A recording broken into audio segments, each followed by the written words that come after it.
It was 6 in the morning at Bletchley Park, and the war was already 3 hours old for that day. A young woman named Mavis Batey sat at a wooden table covered in strips of paper, penciled letters, and cold tea she had forgotten to drink. Around her, the hut smelled of damp wool and cigarette smoke. Outside, the grounds of a Victorian country estate looked deceptively peaceful. Elm trees, a country lane, birdsong. Inside, silence was broken only by the scratch of pencils and the faint mechanical clatter from the next room. She was 22 years old. She was looking at a message that had been sent by the Italian Navy the previous night.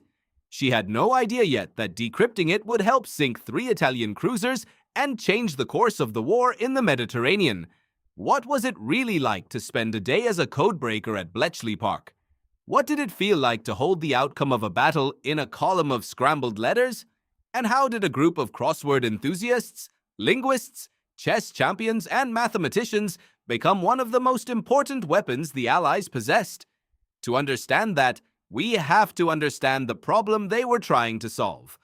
The German military encrypted almost all of its communications using a machine called Enigma. Enigma looked like a typewriter. When an operator pressed a key, an electrical signal passed through a series of rotating mechanical wheels called rotors, scrambling the letter into a different one. The recipient, with an identical machine set to the same configuration, could decode the message. The number of possible settings, the number of ways the machine could be configured, was approximately 150 million.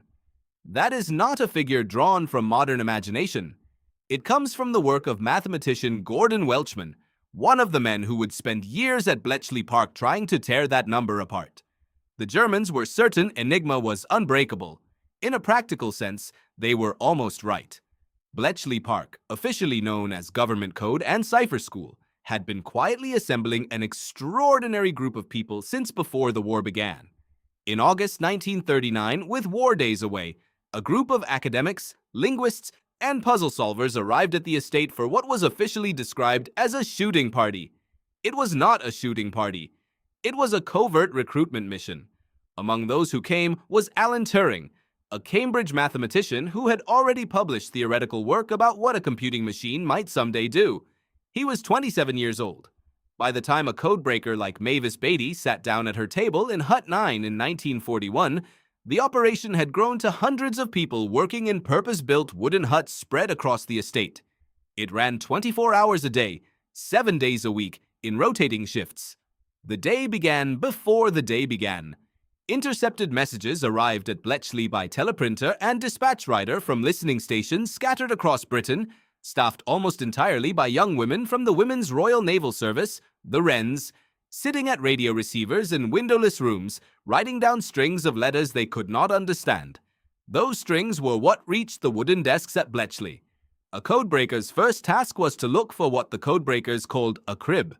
A crib was a stretch of known or guessed plain text, a phrase the enemy was likely to have used that could be matched against the encrypted version. Weather reports sent by the German Luftwaffe nearly always opened with the German word for weather. Reports on the Eastern Front often ended with the phrase Heil Hitler. These were not careless habits, they were human habits, and human habits are a codebreaker's greatest weapon.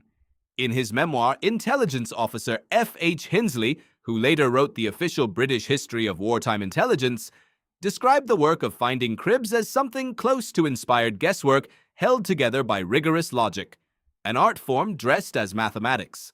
Once a crib was identified, the mechanical work began. Alan Turing and Gordon Welchman had designed a machine called the Bombe, named after a pre-war Polish device that had first cracked an earlier version of Enigma. The Bombe was the size of a large wardrobe. It was made of rotating drums that mimicked the behavior of Enigma rotors.